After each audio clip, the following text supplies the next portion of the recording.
But I'd say just as many of those people stay too long, and they're so committed to the project that long after they realize this is like not even just frustrating, this is like a horrible project for me, they're still there 5 years later. This episode is special. This is our very first guest on Tech Conception, Jamie Edwards. All right. And we have our co-host, Odi Mbegbu. Yeah, you got it actually, Mbegbu. Yeah, it's fine. Okay. So we have Jamie Edwards. Hi, Jamie. And the motivation for this session is to go back to the premise or the motivation for why Odie and I started Tech Conception. And very briefly, the motivation for starting the Tech Conception YouTube channel was to shed a light or bring more focus to the business side, the business consideration for why we develop software in the first place. Over the years, as I've been maturing my skill set as a professional developer, I'm learning more and more to one, be a politician as I negotiate compromises in order to ship software. And I'm not sure if there really is a two. Really manage the software development efforts, which is people, right? And trying to manage business expectations of the business. And so far, what I've learned is, at least for me, one of the optimal ways of managing business expectations is to truly understand the business objectives and review that periodically to make sure that the business stakeholders, investors, we're all on the same page, we are aligned.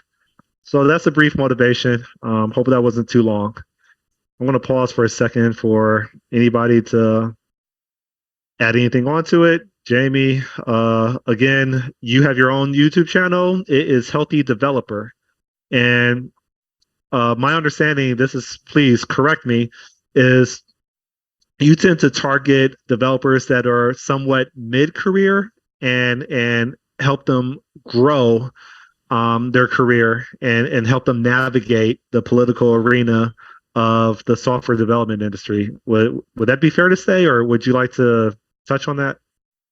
Yeah, it's totally fair to say. No, you nailed it, Scott. Yeah, I try to reach really anybody that I feel like the content would be valuable for, but generally, like you said, it's kind of people who are mid to late career. Really just, briefly for people who may be watching your channel and aren't familiar with me, I've been in the industry. I'm kind of a dinosaur at this point for about 25 years. The first half of my career, I worked for various companies as an employee, in developer and architect positions. And then when I moved down here, I'm in Austin, Texas today. About 15 years ago, I switched into consulting. And when I switched into consulting, I ended up, just through no choice of my own, just through kind of how life went and that job went, I ended up working with like over 25 different companies, just doing various projects. And in that time, I just realized that, from my perspective, the average mid to late term developer was very disgruntled and very frustrated. And yeah. And I felt like the first reason I made my channel really was to help people understand that they're not alone, that they're not crazy. I'm sure the two of you have experienced when you're on a project and you're in scrum meetings or meetings with the management and everybody acts like everything's fine. And, nobody wants to really bring up big problems because everybody, is trying to, again, politically make sure everybody like, oh, the project's on track, everything's fine. But then you take people out to lunch or you talk to them over Slack or just privately, and then you find out what they really think about the project. And often there's a lot of problems. So that was my first purpose. My second purpose, today I have kind of two jobs. I work part-time as a consultant in the morning, and then in the afternoon, I do career coaching now. And my career coaching is really just to help people accomplish common goals in their career. I won't go through all of them. I don't need to make this into a sales pitch. This is about your channel. But, one of the things we were talking about a little bit before we started this this episode was just kind of the background, like you were saying, Scott, of tech conception and your purpose. And I've talked in a few of my videos about what I believe helps developers grow into more senior positions. And one of those things is understanding the business better and having an appreciation for, hey, we're not just here to code because it's fun, because we went to some conference and saw some new buzzword or saw something in a YouTube video.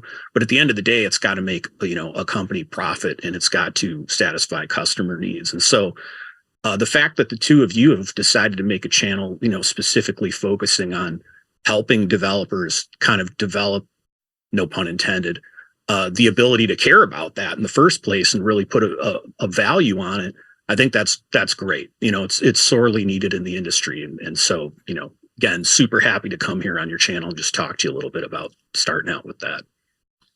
Cool. Appreciate it. Yeah. So, Jamie, one of the things, like what you said last, was very, very important. Like, one of the ways that developers become senior, they grow in their career, is when they start to think of the business. And in some of our previous episodes, I spoke to Scott, and I was explaining my own experience as well. Being that new developer that wants to be on the latest version of Node.js and all of that stuff, I did that. And then any little thing I came across, I would be like, oh, we need to rewrite this. And, or why is it that management can't see these problems in the code that we're doing? And why can't they give us 6 months to revamp this internal system and stuff like that? And for the life of me, I could never understand, some of these decisions, especially when I see them taken by people who I consider like senior developers, maybe people who have the same experience I do with code, but have been in the industry for much longer. And, working at the same company for close to 6 years, I got into those senior positions, and I was now the one having to make those calls to say, no, we can't rewrite this. There's no time to do this. There's no time to do that. And I remember that feeling, right? And I remember that I was like, oh, because it dawned on me in that moment. And I think that's part of the motivation behind this channel, that we like to think of coding as a single enterprise, like a single developer who is talented enough can sit down and start writing code. Yes, that happens. You have the Notches of the world. You have the Linus Torvalds. That does happen. But more often than not, software engineering is a collaborative sport, right? It deals with lots of people. So if you're going to do anything significant in the world of software engineering, you have to learn how to work with other people. You have to learn how to move a business and stuff like that. I was watching a video recently where the inventor of Ethernet, right? He became a billionaire, and he said that he became rich not because he invented Ethernet, but because he was selling Ethernet. And that, flicked the bulb in my head, that you can come up with the best technology. It doesn't mean anything if you don't have a good way to sell it, right? So I think one of the questions I would like to ask you, Jamie, is like, what practical steps do you like normally give junior developers who come to you? Because I'm pretty sure they ask you this question all the time. Like, what practical things what examples, what exercises can they do to start developing that business-centric mindset in terms of software engineering? Wow, great question. And I'll flip it over to Scott in a minute here too, because I'm curious what he thinks too. Well, I'll say, it depends a little bit on the type of position that a developer is working for in the company. I having been a consultant for much of my career, I had to actually develop the ability to join a company that I was going to be working at for some undetermined amount of time. I might be there for 3 weeks. I might be there for a year. It just depended on, how the engagement went. And pretty quickly try to understand like the history of the company, its people, at least in the development organization. So really like one of the things, and I, again, many of my clients, my career coaching clients, they're a little more experienced and they're not totally junior, but they could be, 3 to 5 years into their career. So they're still kind of, they could be on the earlier side, I guess. But I think I often liken it to like, at least in the United States in high school, if you go to public high school, after summer every year, you start a new year and you show up and you remember some of the people, but like, everything seems kind of new. You're trying to make your way to the new, classes you got to be to, and you're meeting a new teacher and you're meeting all these new classmates, and like everybody's new and you're trying to just kind of make sense of everything.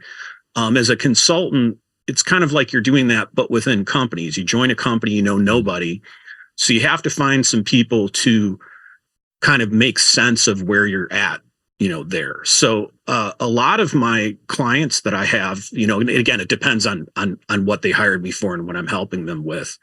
I'll, as part of their coaching, kind of try to understand, not like the org chart per se, because I mean, we don't have time to know everybody in the whole company, but let's say you're working this is just kind of making something up, but let's say you're working at a company that has like 3 primary products, and one of them has software as a part of delivering that product, and that's the project that you're on, as an employee or a consultant. Just understanding, okay, for that given product, like how do they actually make their money? What's their sales force look like? Like, do they have their own salespeople? Do they have separate salespeople? Like, how long have they been developing it? Was it bought out by some other company? Did they originally develop it themselves? All that kind of history of how the company and its team got to the place it's at. Now, that's the stuff I'm often trying to figure out as a consultant, but it'll often take me, months, let's say, to get that information, because while I'm there, I'm trying to write code, or I'm trying to do architecture, or I'm trying to lead a team.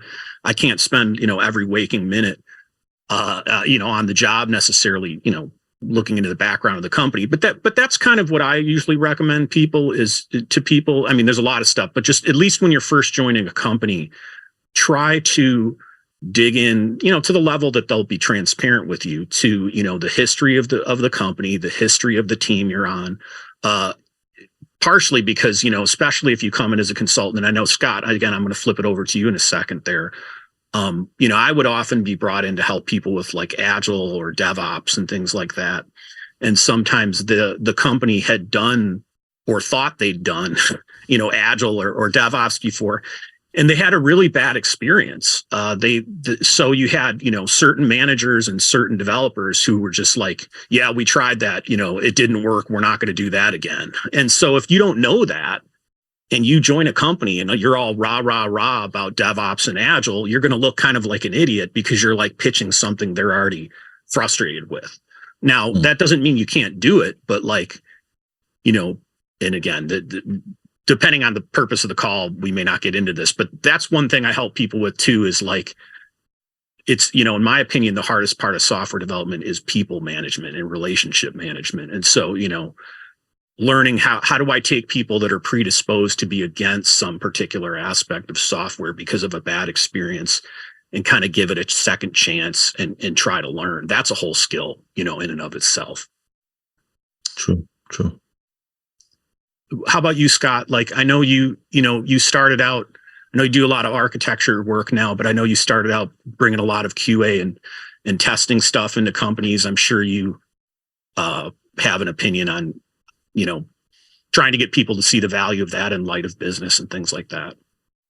Once I open up my mouth, you guys are going to have to shut me up, because I'll just keep going. It's going to be a fire man, hole. Go for it. Yeah, all who's bad, just go for it. All right. So frustration dump, brain dump, mind dump.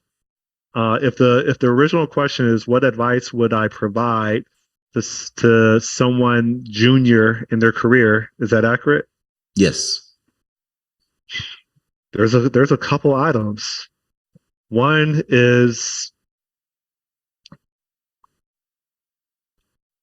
understand what's important to you versus what you're being employed to do, and minimize the conflict of interest. I'm guilty of this, right? It's a catch-22. It's kind of an oxymoron. In order to get hired, the gatekeepers are usually people that are clueless when it comes to what software engineering takes.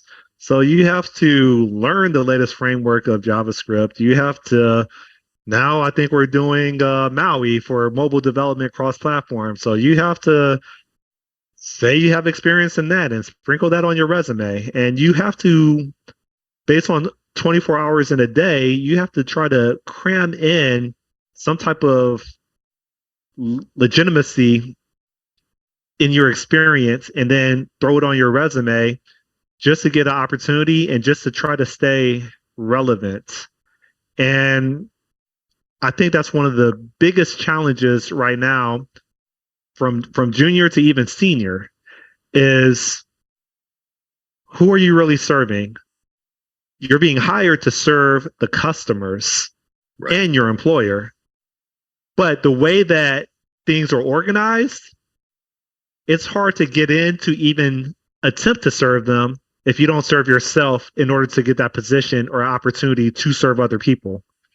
So that's the part that even I'm struggling with, where, yeah, I've been provided opportunities to help employer or organization XYZ. And I'm like, well, they're using these antiquated technologies, and ultimately what needs to get done is them delivering on their business objectives. So I'm just going to be Scott Nimrod and I'm going to do things my way. And of course I usually do a thorough job, I think, and things are highly testable, I think. But you know what, the bulk people that maintain that business when I'm not going to be here, they're going to struggle with what I injected into that business. Mm-hmm. And who am I really helping? Myself or them? And the answer is I'm helping myself. And is that really ethical? Right? So it's a strong coming to Jesus talk about who are you really in business for? Are you really trying to help this organization? Or are you really just trying to help yourself? And if it's the latter part, maybe you should have an honest talk with yourself, right? And that's something that I struggle with, just to be relevant and just to have money hitting my bank account so I can pay my own bills. It's a catch-22. I'll just briefly say it again. You have to decorate your resume with things that really aren't useful to the business that you're trying to serve just to help that business, and it's a catch-22. All right, so that's one. I could pause. We could talk about that part, or I can move on to another one. Yeah, so I have a question around it. Do you think the incentives are the reason, like the incentives are misaligned somehow? And the reason I bring this up is because in my own experience, right? I remember I was made the like head of a subdivision, a technical head of a subdivision in the company. And I remember, so up until that point, right, I used to make technical presentations. So, this is what we did. This is what we added to the platform. We were building a platform at the time. And I remember the very first time I went into one of those meetings, and my boss at the time, who was like the CEO of the company, was like, I don't want to see anything technical. I just want to know how much we are making from this thing. Like show me how much did we make last quarter, how much are we making this quarter, and all that kind of stuff. And I remember vividly that the thought processes that went through my head, where it was like all of a sudden my incentives were all flipped. My incentives were not how well is the platform performing. It was now how much is the platform bringing in. And I think that was one of it sounds cruel, it sounds like ridiculous, but that was one of the first catalysts in my mind that started going off, like, okay, how do we get to the first dollar, right? The first dollar in income. How do we multiply that first dollar in income and all of that kind of stuff? So the question I'm asking is to both of you, Jamie or Scott, anyone. Do you think it's because the incentives for a developer who is hired in 2022 or 2023 rather, to, hey, come, we need you to work on Node.js for us. We need you to work on this platform for us. Those incentives are different from the incentives of, say, his manager, for example, who is focused on, bringing in revenue or bringing in profit. I can just throw in a little bit of my own thought on that. It's a great question. actually think you're bang on, which is that almost everybody's incentives are different, and that's one of the most challenging things of the job in my experience, is trying to figure out what the hell those are. So like one of the videos I did on my channel last year was about how to help it was kind of trying to help people persuade various people on their projects. So it's kind of about persuasion. And again, this is something I think I inherently kind of maybe picked up a little bit of before I became a consultant, but it wasn't until I became a professional IT consultant that I really saw like other consultants formally kind of do this. And it became, a big part of the job, which is like, when I got on consulting projects, sometimes I'd be on the project with like, let's say 4 or 5 other men, maybe occasionally there's a woman there, but it seemed to be a very male dominated field, at least here in Austin at the time. And we'd be on the project and go out to lunch or something like that. And we'd meet with a person from the consulting company who was sort of like an engagement manager. I don't know if you guys know what that is, but it's usually a person who's sort of like oversees. They're not like on the project day to day, but they kind of are making sure the relationship with the client and the consulting company is good. And so they'll send them like fruit baskets and take them out to lunch and, talk, just make sure everything's cool, right? They're just making sure the relationship's good. And sometimes, we'd be talking to them and we describe some issue with the project, like, John, the manager, and I'm just making up a name, seems to be frustrated about this thing. And, Mary, the PM, seems to be frustrated about this other thing.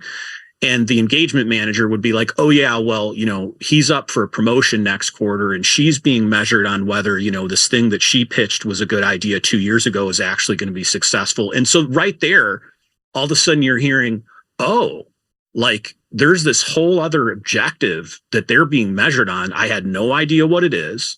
And as soon as you hear that, all of a sudden it colors a little bit of like, now when you go to pitch an idea to them, when you go to sell your own idea, when you go to look, just like your example, Odie, of doing a presentation, knowing your audience as a developer, not even just in meetings, but just even in you're sitting down with somebody, you're just talking to them, doing pair programming.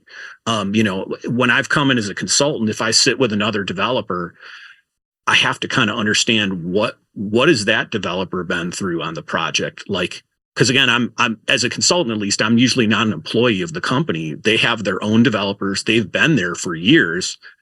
That developer could be like, maybe 6 months ago, they got in trouble or had some, issues with their manager because of some technology that they pitched and they were late on their estimates or something classic like that. And so they're sitting with me and what's in the back of their head might be, I hope this guy isn't going to press me to do anything that's going to get me in more trouble with my employer because I'm already on the hot seat because of this thing that just happened 6 months ago. So, I'll flip it over to you in a second, but one thing I'd say is emotional intelligence, common catchphrase you hear about all the time.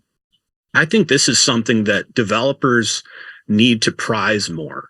They need to actually have, start to develop, and again, unintended, I keep saying develop, but they need to build the ability to try to kind of sense what people are worried about and ferret that out a little bit better. Because just like the two of you are saying, everybody on a project has different motivations. They're measured different ways. They have different, experiences and pains and paranoias. And the more you understand that, the better chance you're not going to, step on a landmine. Maybe that's politically incorrect these days, but the less of a chance that you're going to do something that's going to get you in a lot of trouble with somebody else, where your intention, I mean, just like we've talked about in other videos, Scott, I've had you on my channel, when you join a company, your intention is always just, you're trying to do a good job. You're trying to get paid. You're trying to, do what they asked you to do. But as you're there, it's people, right? It's people. And that always makes everything complicated. And I'm one of them too. And so I always make everything complicated in some areas too. Yeah. True. So Scott, what do you think about that?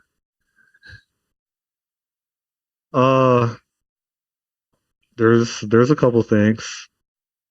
One is, I'm not sure if Scott Blashen was the one that coined it. Probably not. But in my experience, the majority of problems really are people problems.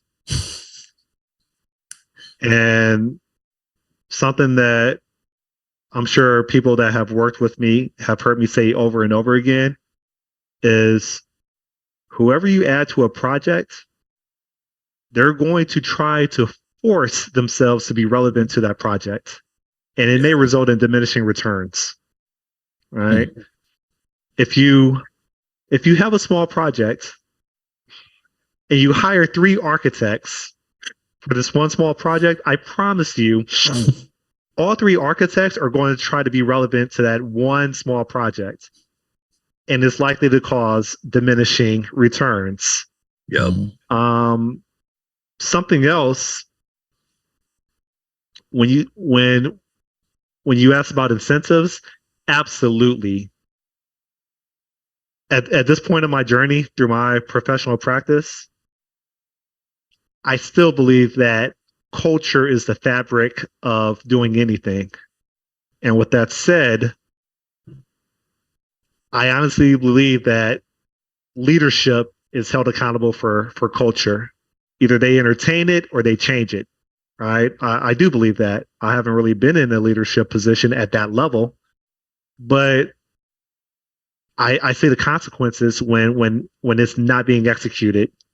And so, for example, I've been in organizations where it's kind of like a government agency.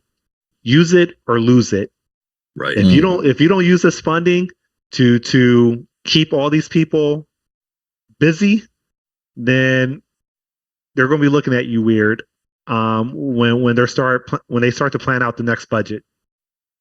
And for me, I'm like, so what's more important, like shipping this on the deadline and getting customers and hitting our business objectives, increasing profit, reducing costs? Isn't that the priority right now? And I think the answer is it depends on what level of management, right? And that's what I've learned very, very recently, where there's a higher priority to protect your reputation, even if you're not really doing something that's conducive to the longevity of the business. And that was very interesting for me to observe. And yeah, so that's one. Maybe I should just pause there. No, like, I totally resonate with what you said. I also worked at a consulting company for a period of time, and we were taught explicit things like when you are in a code review with the client's software engineers, you should never make assertions, right? You should always ask questions. Oh, could we do it this way? Could we do it that way? And initially, being part of a consulting firm, reading through all these guidelines, I was like, why are they trying to police this? Until one day where one of them, I think somebody in the company had this back and forth with one of the internal, with one of the developers of the customer, and that led to this whole long thread. The irony is that the consultant was right?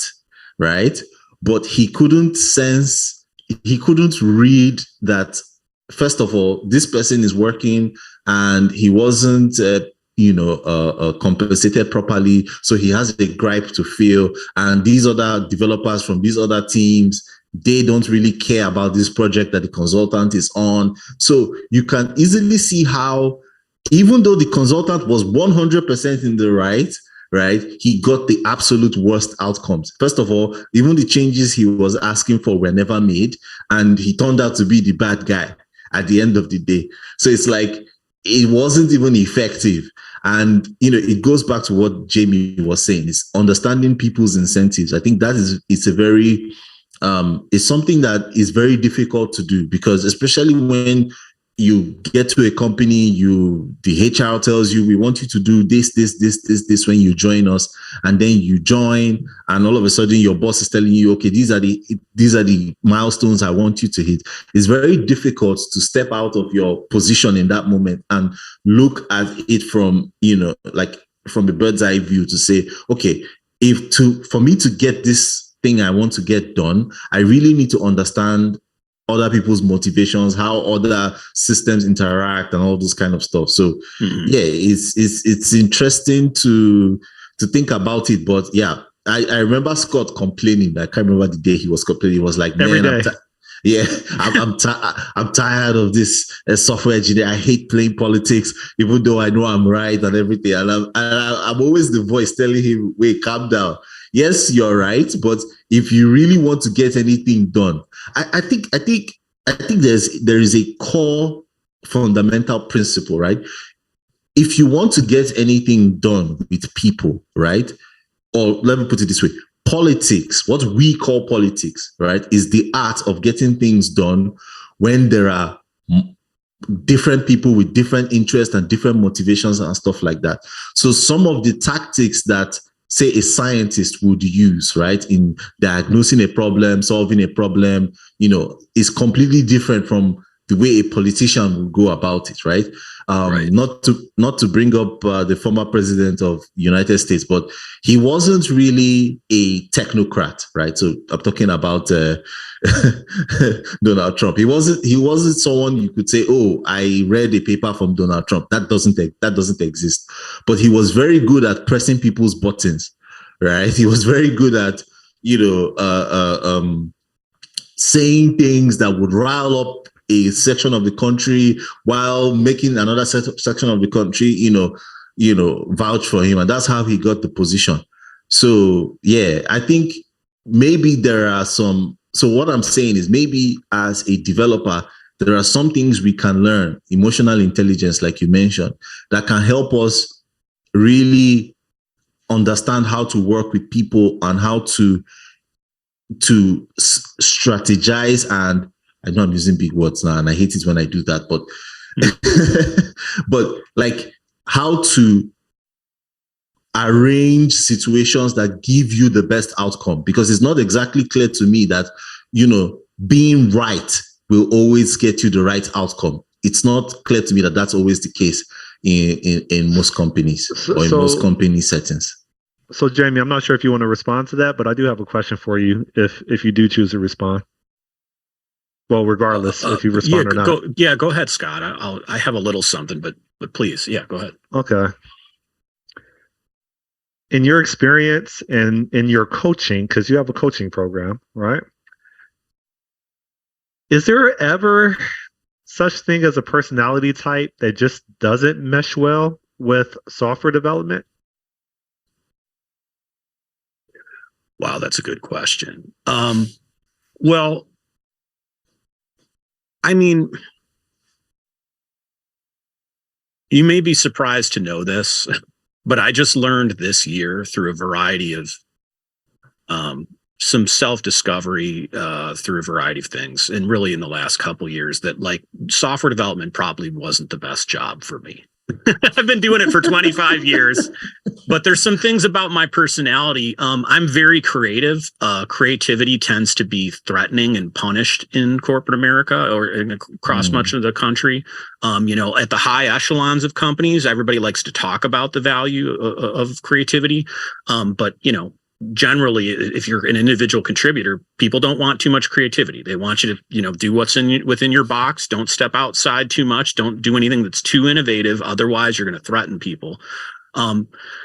Anyway, so I guess all I'm saying is, I think before I answer your question by saying yes, the short answer is yes. There are personality types, I think, that probably would have a harder time being successful in software development. I think there's plenty examples of people, like myself, who maybe are not the optimal personality type to be a developer, but as humans, we tend to rise above our situation. We tend to, I have, as I've talked about all over my channel, I've got 3 kids and I'm married. I've been the sole provider. I had to do what I had to do to provide for my family. And so if that meant, dealing with crazy political situations, of which I've talked about a lot on YouTube, that's what I had to do, but yeah, I mean, I think one of the things that both of you are talking about, this is to respond kind of to Odie and to you, Scott, in this last thing Odie said, which was great.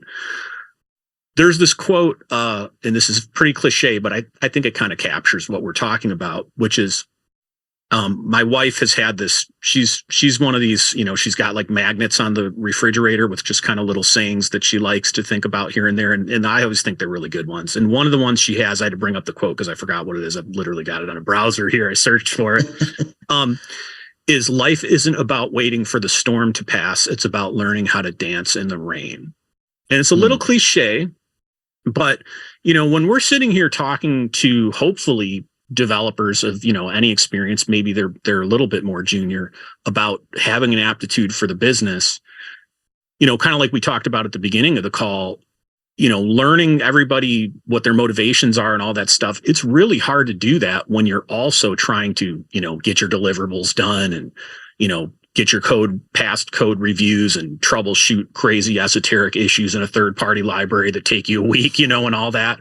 And so, I kind of, my first boss that I had right out of college, he came from his parents were, or his dad was he was a military brat. You've kind of heard that saying, like he traveled all over the country because his dad was in the military. And he always made like war analogies to the software project. Now, if you've really been in war, that's a joke, right? Because we're safe. We're sitting here drinking coffee. We're typing on a keyboard. Like the amount of threat we're dealing with is hardly anything. Sorry to cut you. Aside from that, right? We have so lowered the bar for software that things fail all the time and nobody dies, and we don't even take it as serious. And I think it's one of the things that, I'm sorry to cut you, but it's one of the things that annoys Scott the most is that the people don't take testing, like he takes testing very seriously, right? Because quality is at the top of his mind. But the lackadaisical attitude towards software developers towards software developers, right, is a complete absolute joke compared to like military and war. Like if software developers were soldiers, a lot of people would be dead. Let's just keep it a buck here. Yeah, I agree. And I mean, I think that's great. Basically, to summarize, in light of what you just said there, I guess if I were to try to speak directly to, whoever might be watching this video, I just encourage, you, whoever you are, that when you join a project, it's going to be challenging. There's going to be a lot of things that for the entire time you're at that company may be really frustrating. And you can't change them. There's literally nothing you can do to change them. They're inherent in the culture. They're inherent in the project. That doesn't mean you can't find success within that project if you decide how you're going to measure it. Meaning, like, maybe you join a project and they hired you to, I don't know, improve their testing or something like that, or beef up their test suite. And what it takes to do that. You've seen abysmal test coverage. There's like 10 things right out the gates you could help them with within the first week of being there.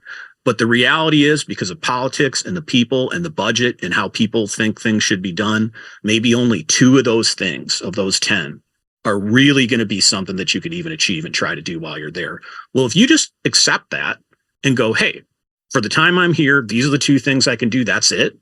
And just do the best job with those 2 you can. Maybe find some other part of the project, like, okay, maybe I don't get to do the 10 things I normally love to do, but I'm going to use that time that I would normally spend, pushing on these other 8 things that they're just not going for, to improve my communication skills or practice presenting to people, or, things like that. Yeah, go ahead, Scott. You're going to respond to that. Or someone like me would say, you know what? My software development practice or my career is way more important than this mediocre organization. I'm out. that's the answer, I think, for everybody. It's a matter of timetable, right? Like, Okay. how can you, I guess when I just say that, so and I'm not disagreeing with you or saying that what you're saying is wrong at all. Well, it's very unpopular. A lot of people say, no, it's very stand up and here's an opportunity for you to be a stoic, right? But so one thing I can say, now again, I'm one person. I'm not an academic researcher who's out there studying hundreds of thousands of software developers. So take what I'm going to say here with a grain of salt. But, okay. I've met online in the last 5 years, like for hour-long conversations where I get to hear the background of a person's career right out of their mouth. Now, not all these people become clients, but close to 300 people now all over the world. And, many of them have short fuses for frustration on a project, and they will split the moment things get frustrating, and it doesn't matter what it is. But I'd say just as many of those people stay too long, and they're so committed to the project that long after they realize this is like not even just frustrating, this is like a horrible project for me, they're still there 5 years later. So and again, as a coach, like I'm there to help people, but I'm not them. Like, I think I'd be a really crappy coach if I just try to make some black and white rule. This is when you should leave. This is when you should, stay. It's completely specific to the person and their circumstances. I mean, if you got somebody who, for example, has, 6 months worth of rent and pay, living expenses in the bank, and they hate their project, their ability to leave is very different than someone who's, paying alimony to an ex-wife, has kids. Very to support, good point. Right. Yeah. Very good point. I also think it's still a function of character as well. I feel like there are some people that, like myself included, right, that need to be absolutely sure that the future is certain before I leave a particular project, because I tend to, and it goes against, so during the last time we spoke, myself and Scott, right, I'm more of a phlegmatic in character, right, and Scott is more of a choleric. So and we have to explain what those are. Oh, okay. So phlegmatic is someone who is stoic, laid back, who just, it's easy to let things go, like just goes with the flow, right? This a good representation would be the surfer dude. They say, "Oh, chill, man. Oh, chill, dude." That's me. That's my character, right? Cool. Yeah. So I like to let things go. That's who I am. Now, Scott, on the other hand, is Scott, my wife, my mom. They are cholerics. It's more like the bosses, the boss in not, I can't remember this sitcom, not The Office, but there is a like office setting movie where you have this boss that's always carrying this mug and always asking people, "What are you doing? What are you up to? We need to drive this. This has to move up," and blah blah blah. That's the choleric. They are very, very attention to detail oriented. They can be very, very assertive. They can be very, very loud if they need to be, right? So like someone like me, for example, like what Jamie described, right? Before I even leave a company, I probably have like 6 months of rent down. I probably make sure that everything is good. And even then, I'm always asking myself, is it possible for me to do both, right? To do both jobs at the same time, which more often than not is not. But that's my character. Whereas with Scott literally said in the last episode that he just went to, like, he was working on a particular project that was so tough that he just went out to grab lunch, and he was like, called the recruiter, said, "I'm not coming back." Oh, wow. Wow. I didn't catch that. The context was burnout. Yeah. Okay. Yeah. So yeah, the content was burnout, but it's man. like, it's not. Oh, okay. So it's not a criticism of Scott's character, right? There are good things that people like me can learn from him. Yes. And the reverse is also true as well, right? There are good things that he can learn from people like me, like the patience and stuff like that. But like you said, it's me, right? I'm the kind of person that would be on a project long after I'm supposed to leave, right? It's until it gets really, really dire or I have no other choice before I will reluctantly now leave a project, even if that project is toxic, even if I see that, every attempt I have made to salvage the project has been, fallen on deaf ears or whatever the case may be. And that's also not good for people's careers because there are, okay, so for example, especially most of the female engineers I know who are really good and everything, they are even less disagreeable than myself. And most of them, even when I try to like talk to them and be like, hey, you don't need to stay at this company anymore. They don't care about you. You're just a number to them. Try and look at, leaving and all this kind of stuff.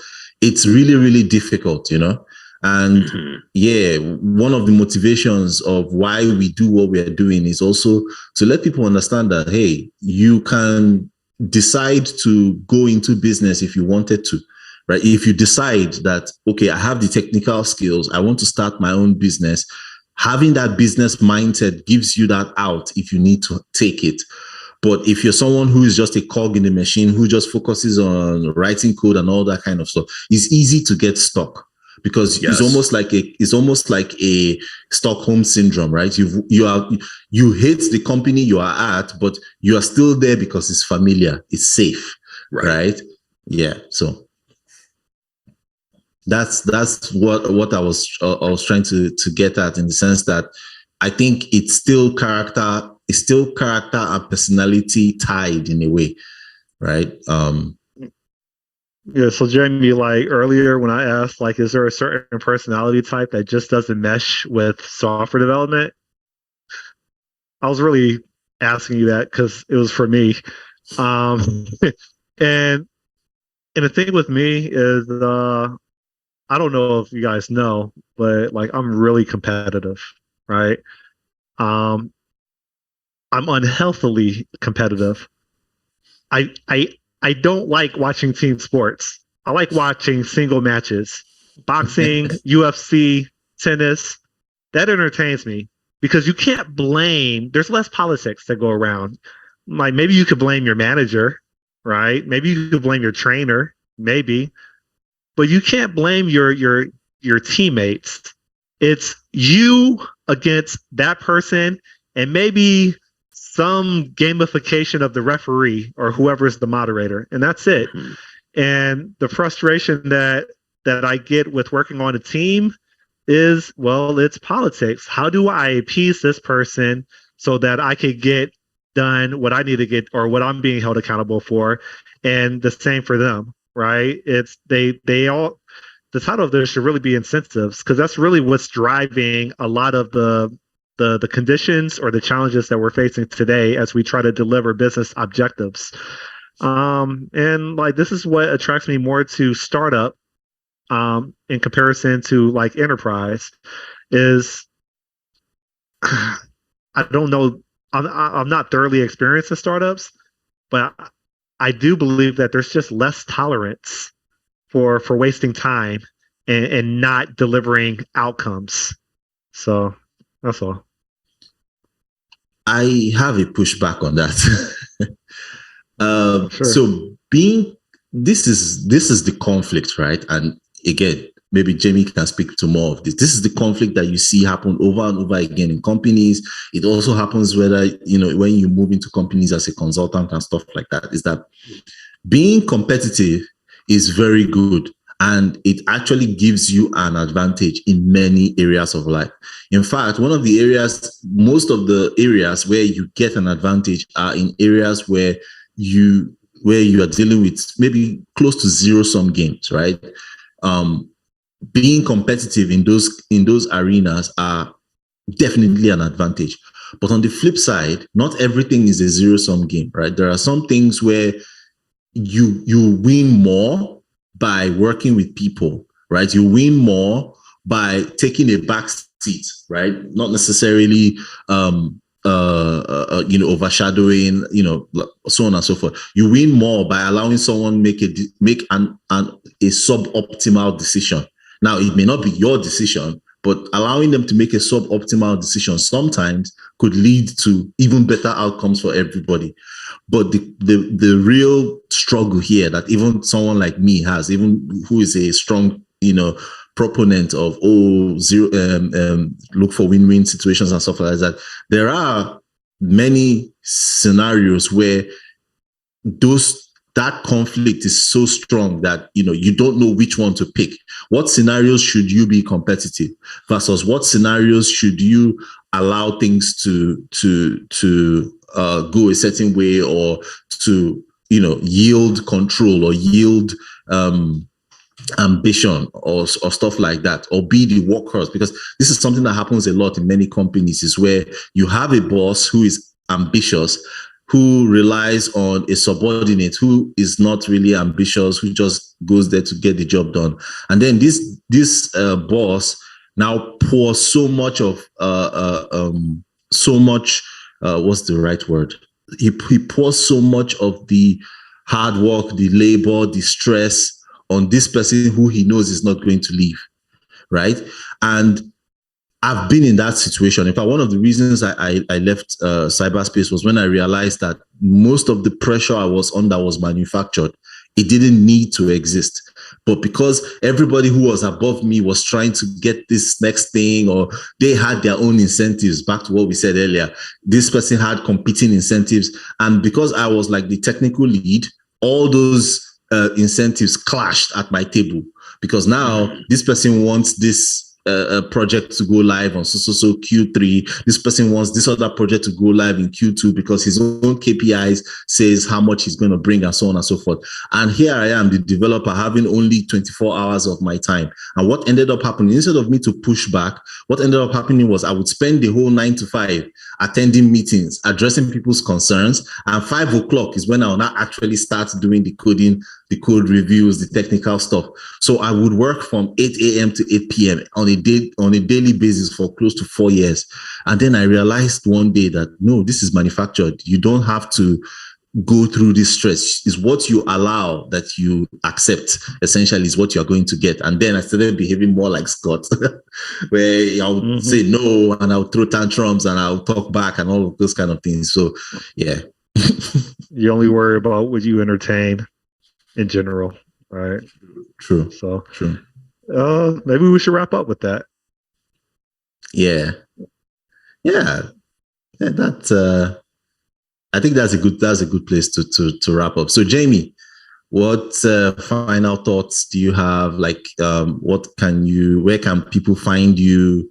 Obviously, but just give us your final thoughts.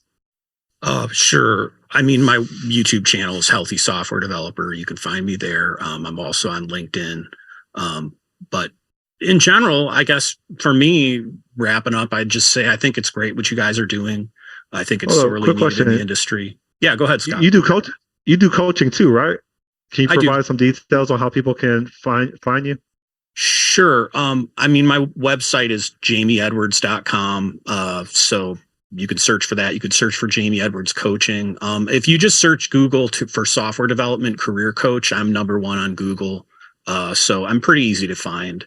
And I have a coaching page. You can kind of read about that if you're interested. But yeah, I just again want to say I think it's really great what you guys are doing. It's sorely needed in the industry. I certainly, I've had you on my channel a couple times, Scott. I took another break from my channel for a few months. I think it's been about 6 or 7 months. I hope to start up again soon. I'd probably have you guys on. I'd be happy to do that. That would be fun. But just think it's great. I think, part of the reason I started my channel is I felt like developers, there's a lot of great content and channels out there showing them how to, be good Python programmers and do DevOps and a lot of the technical stuff, but a lot of the career navigation that they need to do as they kind of grow, a lot of as you guys are focusing on business skills and gosh, the last thing you talked about, Odie, I could talk for an hour about that. There were some really great points you made there. Just be happy to do this again anytime you guys want. It was really great to talk to both of you. Yeah, absolutely. I appreciate that. Yeah. Send us the invoice. No. This is beneficial to the community and to all of us. So it's good. Cool. Yeah. Odie, I don't have anything. If anybody viewing this finds value in this, share, comment, subscribe. It would be really helpful. I think did we break 21 subscribers yet? Yes, we did. I think. Let me see. I think we are 22. Yeah. No, but yeah. But I think feel sorry for us. yeah. One thing I'll say to try to encourage you guys. This is the truth. It took me a year and 40 videos to get 100 subscribers. So my first year, nobody gave a crap of anything I was recording or talking about. It didn't show up on their feed. Well, it did sometimes. I think it was just, it's a learning process. You're learning, who are you really talking to? How do you best deliver content for them? YouTube itself is a whole game to learn. So I just want to encourage you guys, I know we were talking a little bit before the video started, but I think you guys have a great voice for the community. I think you have really good content to offer. I know your heart's in the right place. You could definitely help people. Just, put a little bit into, like you're planning, put a little bit into each video, getting a little bit better each time. If you go back and look at my first videos, they are abysmal. They're outside. The video quality is horrible. The sun's in my eyes. There's all this background noise. There's bad cuts. Just horrible. And same thing. I just kind of improved stuff here and there. I also got a lot of feedback in the comments from people telling me that this sucks. This is cool, and I mean, obviously you don't want to let the community drive you off of your purpose, right? You want to still stay focused on what you think they need for help. But, in a very cliche way, I'd say having a YouTube channel, what can be cool about it, depending on, something like you guys are doing, is it's a chance to truly be agile when we, joke about around about how agile development's really gotten kind of screwed up and it's sort of a joke today. But, the heart of agility is being able to respond to change. And when you have a YouTube channel, your community is kind of helping you as you deliver content, discover and adjust along the way to really get to where, you need to go. And I'm still doing it too. Every video I do, I'm learning a little bit more about what do people really find valuable, and what's best to do. So yeah, I just wanted to again encourage you guys and thank you for taking the chance to make another channel and put some content out. Yeah. It's great. We need it. Oh, yeah, I appreciate it. Odie, very briefly, when should we, after how many episodes should we reconsider tech conception? After 30 maybe? No, I think until we do 3 years. Okay, no, maybe 3 years is too much. But if you've not done a year, like Jamie said, he had 100 subscribers for a whole year. So there's a saying that I always try to remember, that the master has failed more times than the beginner has even tried. So if you've not done 100 videos, you have no right to criticize the numbers you are getting, right? Because, you have to have done something enough for you to say, okay, I've done 200 videos and it's not working. At that point, you have a ground to stand on. But if you haven't put that amount of effort into it, how do you know that you are not doing, very, very well? And I think that's the advice I give people who start out software engineering, who, especially if they enter with all these delusions of grandeur. Oh, I'm going to make 200K by joining Google in my first week and all of that stuff. And it's like, no, you're going to spend maybe 6 months not even knowing what the hell Docker is, right? Yep.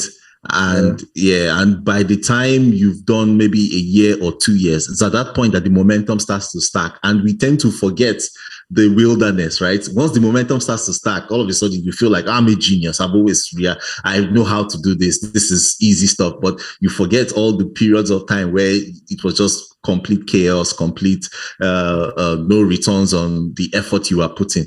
So I think that also applies to YouTube as well. So yeah, okay. Until we've done 200 videos, we can't say that, we're doing badly, right? Do you have any closing words?